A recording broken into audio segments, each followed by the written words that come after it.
દેખાતું નથી. ગાડી હાથમાં આવી છે એટલે બહુ હવા ભરાઈ ગઈ છે કે? બેન મારો વાંક નથી, આ છોકરી સામે ગાડીની આગળ આવીને ઊભી રહી ગઈ. વે તો તું એવું જ બોલીશ ને? અરે મારો આને પકડીને મારો. અરે હું તો કહું છું આની વધારે મારો છે.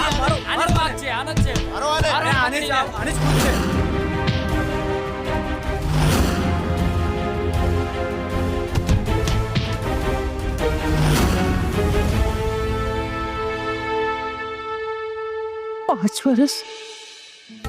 પાંચ વર્ષથી શ્રી અહીંયા આવ્યો નથી કે નથી એનો ફોન પણ આવ્યો.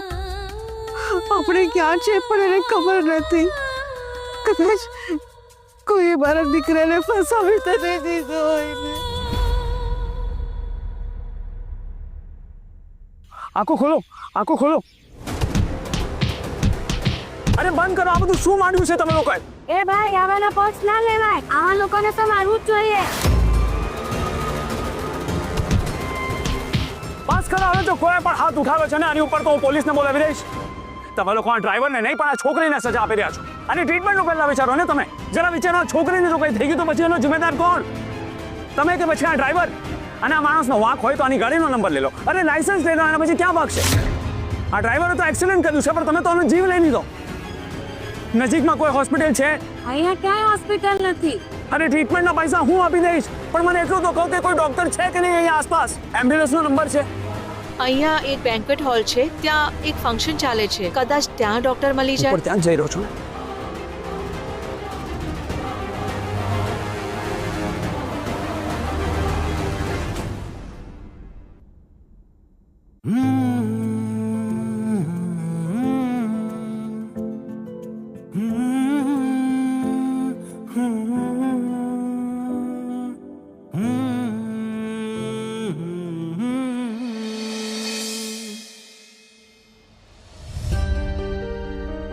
ભાભી તમે બધું ટેન્શન મૂકી દો.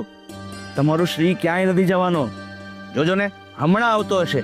સાચે મારો શ્રી આવી જશે ને? જો આવું થશે ને તો તમારા મોઢામાં ગોળનું ગાળું. તમે ગોળનું ગાડું ખવડાવતા હો અને શ્રી ના આવે, એવું થોડી ચાલે.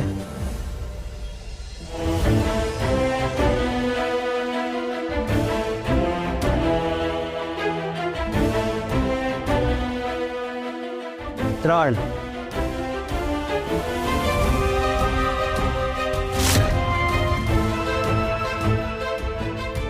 બે.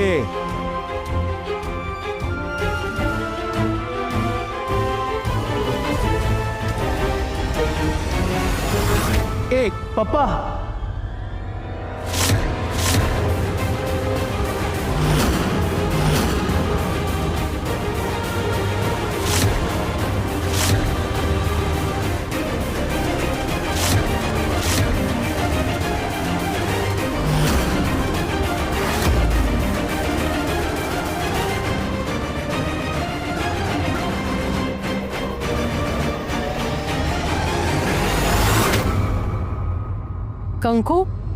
કંકુ શું થયું તને? કંકુ આંખ ખોલ. મોટા ભાઈ પાણી મળશે? હા. શ્રી બેટા તું કેમ છે ને તું કંકુને ક્યાં મળ્યો?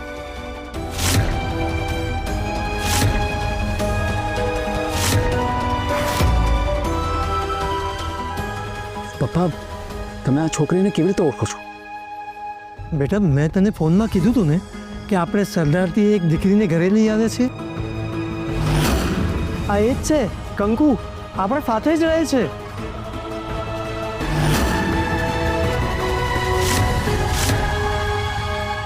લોકો કામ ઉપાડે અને તારો ભાઈ કામ વાળીને ઉપાડે. મમ્મી આનો ગાડી સાથે એક્સિડન્ટ થયો હતો અને રસ્તામાં બેભાન પડી હતી પપ્પા. મને હતું જ, સવારથી મારી જમણી આંખ ફરકતી હતી. મને હતું જ કે કંઈ અપશુકન થવાના છે. ભાભી આ તો આખી પાર્ટીમાં છવાઈ ગઈ. બધા એને જ જોઈ રહ્યા છે. એકવાર એને ભાનમાં આવવા દે, પછી એ મને જ જોતી રહી જશે.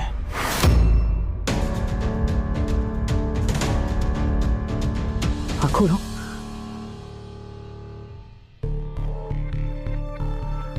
કંકુ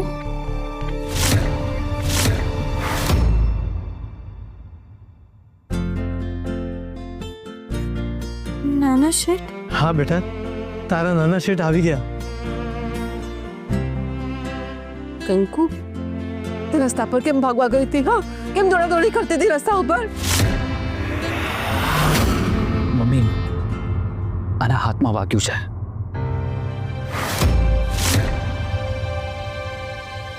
કંકુ તે તો અમારા બધાનો જીવ અધર કરી નાખ્યો. એટલે તને વધારે વાગી ગયું હોત તો પપ્પાનું ફંક્શન ઠેકાણે પડી જાત. આવું જ તું તો અમારા બધાની સાથે આવી ગઈ હોત ને.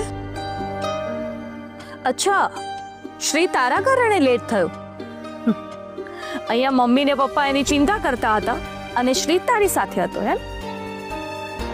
એમાં થયું એવું કે શ્રી તું તો એક્સિડન્ટમાં મદદ કરવા ગયો હતો, પણ હવે તારે પોલીસ સ્ટેશનમાં આટાફેરા મારવા પડશે. એ બધું છે ને મારો શ્રી જોઈ લેશે. એ તું પેલા કે ને તું આમ રસ્તા પર પીટી ઉષા બનીને દોડી કેમ રહી હતી?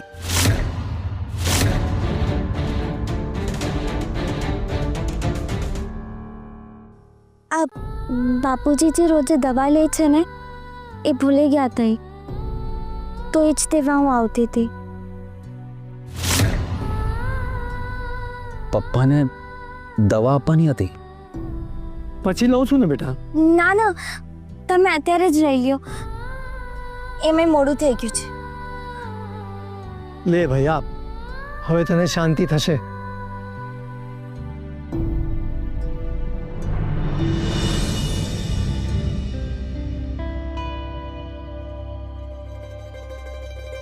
લે ભાઈ, હવે શાંતિ. જોયું બેટા, તારી ગેરહાજરીમાં શ્રી બનીને એક એક વાતનું ધ્યાન રાખતી હતી. જોજે હા બેટા, હવે આ રીતે દોડાદોડી નથી કરવાની રસ્તા ઉપર. ઓ શું આ તારે લીધે અમે શ્રીને મળવાનું ભૂલી ગયા હે?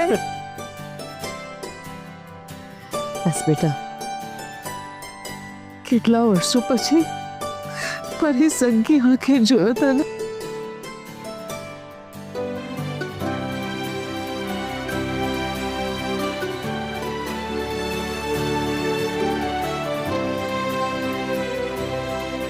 પપ્પા,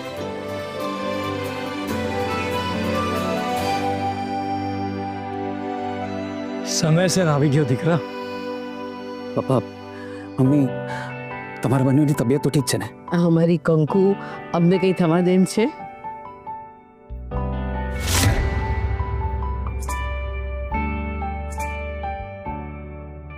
અરે ભત્રીજો તો કાકાનો મિત્ર હોય, ભેટવાનું હોય ભેટવાનું. હા ચલો ભાઈ, ગળે મળવાનો કાર્યક્રમ તો પત્યો, હવે મોટા ભાઈનો કાર્યક્રમ શરૂ કરીએ.